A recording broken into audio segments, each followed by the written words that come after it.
be with you. A reading from the Holy Gospel according to John. Glory to you, O Lord.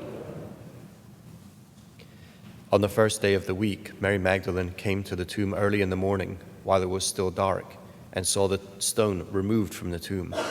So she ran and went to Simon Peter and to the other disciple whom Jesus loved, and told them, "They have taken the Lord from the tomb, and we don't know where they put him." Mary stayed outside the tomb, weeping.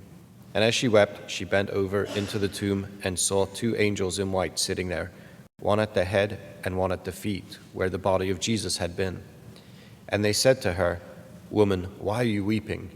She said to them, "They have taken my Lord, and I don't know where they laid him." When she had said this, she turned around and saw Jesus there, but did not know it was Jesus. Jesus said to her, "Woman, why are you weeping? Whom are you looking for?" She thought it was the gardener, and said to him, "Sir, if you carried him away, tell me where you laid him, and I will take him." Jesus said to her, "Mary." She turned and said to him in Hebrew, "Rabboni," which means teacher. Jesus said to her, "Stop holding on to me, for I have not yet ascended to the Father. But go to my brothers and tell them, I am going to my Father and your Father, to my God and your God." Mary Magdalene went and announced to the disciples, "I have seen the Lord," and then reported what he told her. The Gospel of the Lord. Praise to you, Lord Jesus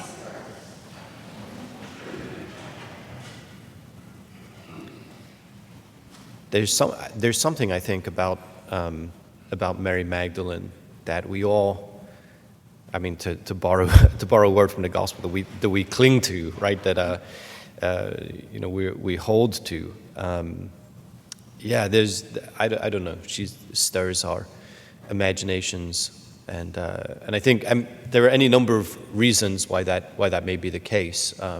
Maybe because we've had 7 demons cast out from us, or because no, I don't know.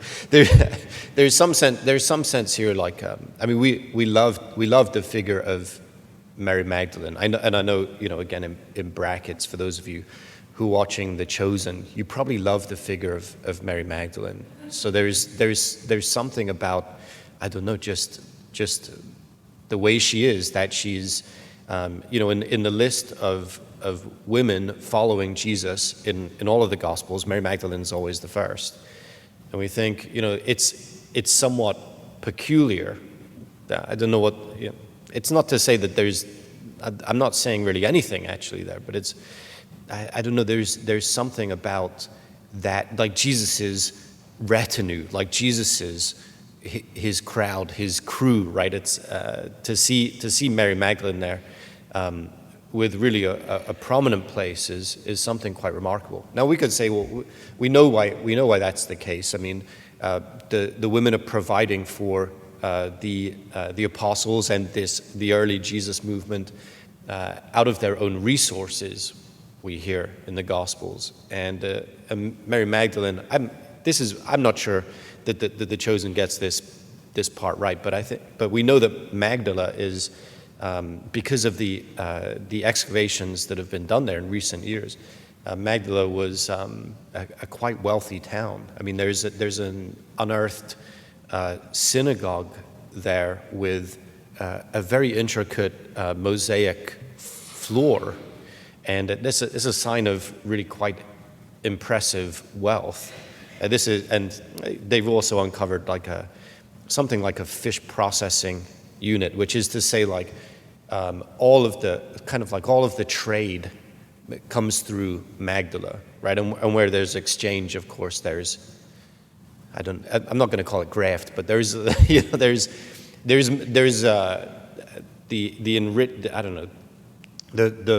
locus of trade also has ripple effects, of course, in the local environs. And this is Magdalene. This is Mary Magdalene.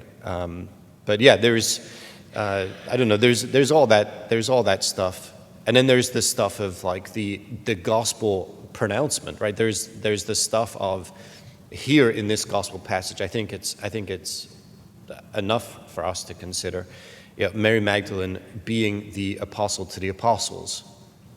right? And there's something quite captivating, I think, about that title and about this scene, right? Jesus says to her, "Go to my brothers and tell them this," right? So she is bearing the good news of Christ's kingship. She's bearing the good news of Jesus' resurrection from the dead, his conquering of death that will allow for the flourishing of God's kingdom, right? He's in his death, he conquers death so as to bring the end times, God's rule of holiness and justice, into the present.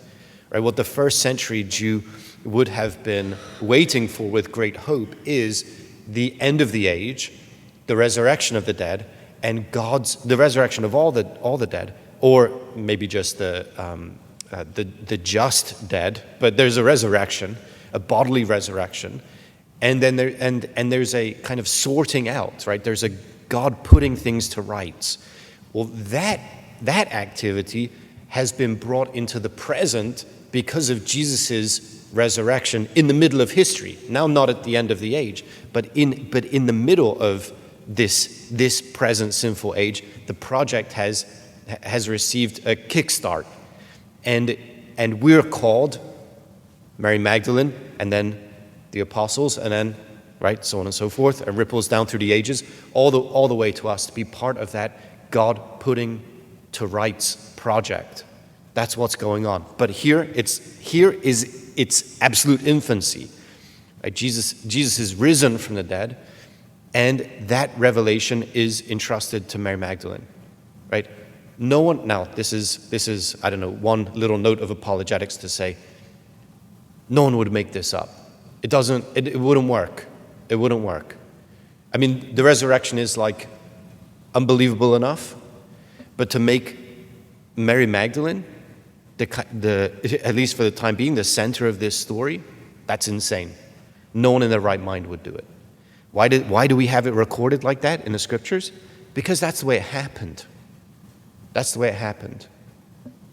And so that proclamation, I mean, it's good news for us in that apologetic sense, because it's like, wow, it's so unbelievable that it actually is very believable.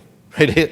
I'm saying it's so unbelievable that it must have happened, because they just wouldn't make it up that way. So this is good news for us as well. But yeah, the apostle to the apostles here, Mary Magdalene, and not just a woman whose testimony is not highly regarded in the ancient world, but a woman who's been possessed by 7 demons. I don't think her testimony is going to be regarded as that good, as that compelling. But here it is, precisely for that reason. It actually is that compelling for us now, 2,000 years on.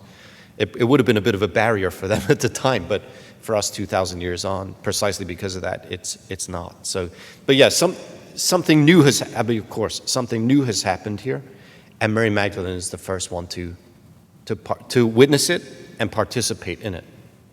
Is it? Can I say, like, is it coincidence, or is it simple kind of marginal detail that Mary thinks Jesus is the gardener?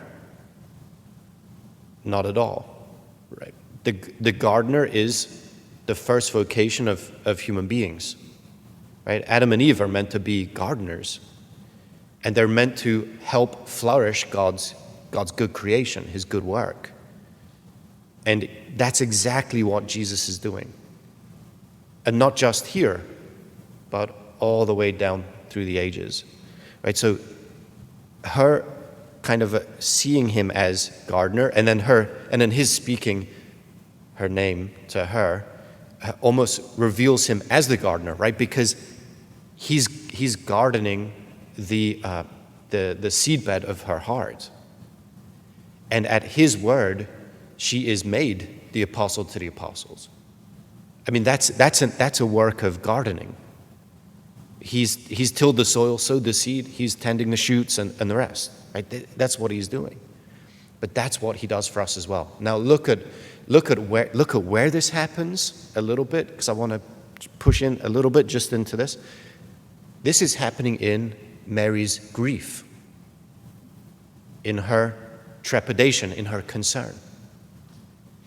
And right there, where she's crying, right, she can't see straight for her tears, that's where Jesus is revealing himself to her and working to bring order out of chaos and fruitfulness out of what otherwise seems so barren. This is a big part of our story as Christians. Jesus is going to the places of the world's and our deepest hurt and brokenness. And he's going to till the garden of our hearts. He's going to tend the garden of our hearts in order to bring God's good order out of chaos, to bring fruitfulness out of what would otherwise be barren. And the story all turns on, there's much more to say, by the way, I'm not going to say it, but the story all turns on love. Who loved Jesus most? Right now you say, oh no, well, not her, of course, Mary, the mother of God, and of course then, the beloved disciples. No, but look at the passage, right? For a moment, right? It all turns on love. Mainly Jesus' love for her, and then her love for him. Her devotion is like saturates the passage.